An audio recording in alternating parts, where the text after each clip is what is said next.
নিজ হাতে উপার্জিত খাবারের চেয়ে, অর্থের চেয়ে শ্রেষ্ঠ খাবার পৃথিবীর কোন মানুষ কোনোদিন ভক্ষণ করে নাই। চিল্লায় কোন সুবহানাল্লাহ। শ্রেষ্ঠতম খাবার, নিজ হাতে উপার্জিত খাবার, ঘাম ঝরিয়ে যে অর্থ উপার্জন করা হয়, যে ইনকাম করা হয়, এটা হালাল। আর হালাল খেয়ে দোয়া করলে কবুল করে কে? এজন্য খেটে খাওয়া মানুষ, শ্রমজীবী মানুষ আর মেহনতি মানুষদেরকে বিশ্বনবী খুব ভালোবাসতেন। তারা বিশ্বনবীর বন্ধু আর বিশ্বনবী ছিল তাদের বন্ধু। সুবহানাল্লাহ পড়েন। এত ভালোবাসতেন বিশ্বনবী খেটে খাওয়ার মেহনতি মানুষদেরকে। সব সময় বিষ্ণু ইসলাম তাদের জন্য দোয়া করতেন। এজন্য যারা খেটে খায় তারা কপালওয়ালা, তারা মুস্তাজাবুদ দাওয়া। তারা কি? মুস্তাজাবুদ দাওয়া মানে এমন ব্যক্তি যে ব্যক্তি দোয়া করতে দেরি হয় কিন্তু দোয়া কবুল হতে দেরি হয় না। আপনারা এখানে ব্যবসা করেন কে কে? দেখি তো, হাত তুলেন তো। ব্যবসা, মাশাআল্লাহ, অনেক ব্যবসায়ী আছে তো দেখি। আচ্ছা, হাত নামান। চাকরি করেন কে কে? চাকরি,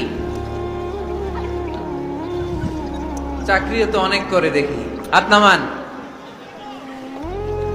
প্রবাসী, ছুটিতে দেশে আসছেন। হুজুর আমি আছি, কই? আপনি দেখতে আসছেন? মাশাআল্লাহ। কোন দেশে থাকেন? সৌদি আরব। আলহামদুলিল্লাহ। সৌদিতে ভাল লাগে নাকি সৌদি স্বপ্নের দেশ, খাটতে খাটতে জীবন শেষ? ইনশাআল্লাহ। আচ্ছা, ইউনিভার্সিটির স্টুডেন্ট আছো কারা কারা দেখি?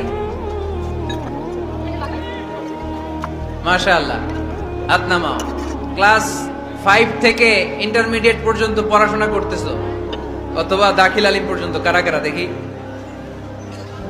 মাশাআল্লাহ, হাত নামাও, হাত নামাও। একবারও যারা হাত তোলেন না এবার তারা হাত তোলেন। আন্নেরা কি করেন? হ্যাঁ, বেকার।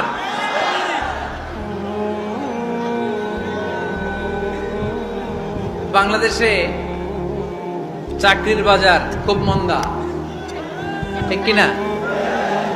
বাংলাদেশ ইন্ডিয়াতে চাকরি পেতে অনেক কষ্ট। সামান্য একটা পদের জন্য যেখানে চেয়েছে ক্লাস 8 পাস, এখানে ডবল মাস্টার ডিগ্রি অ্যাপ্লাই করছে কয়েক লক্ষ।